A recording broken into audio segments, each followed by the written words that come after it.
I spend a lot of time talking and thinking about reality TV, which of course is something I knew nothing about before I went on the circle. I did know about Jade Goody, and I think I must have watched a few minutes of something with Jade Goody in it. But I am delighted to hear that her son, Bobby Brazier, has now been signed up to EastEnders and is pursuing the sort of reputable career that his mother really should have been offered and should have signed up to.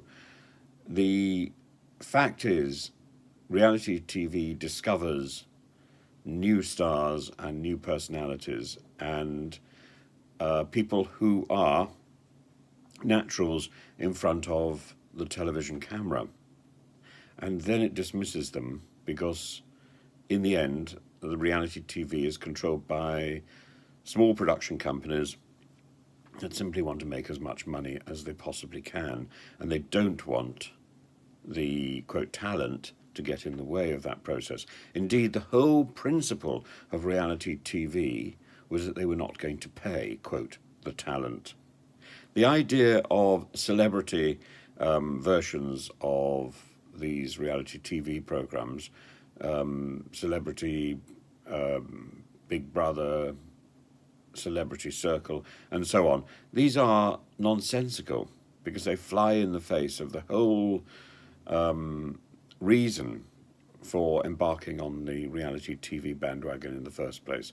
The reality TV bandwagon began in earnest with the recognition that that actors performing in Friends, for example, could command such significant fees that they seriously threatened the future of their production studios. And suddenly there was this format where drama could be created without having to pay the people who were performing in front of the cameras. Suddenly, not only that, but suddenly there was an option that production was finally in complete control.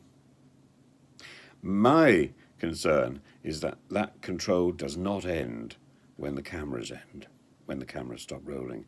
That control continues and continues. And our government, because it only heard half the evidence, because it allowed a committee to stop sitting halfway through the evidence, has produced guidance for reality TV which gives even more control to production than it had even 5 years ago.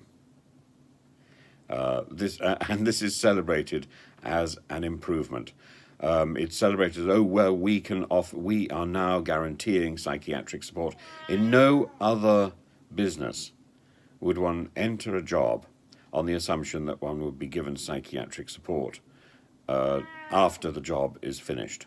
Is the job so horrific that one needs a guarantee of psychiatric support afterwards? The answer is, of course, yes. In which case, why do it? Why promote it?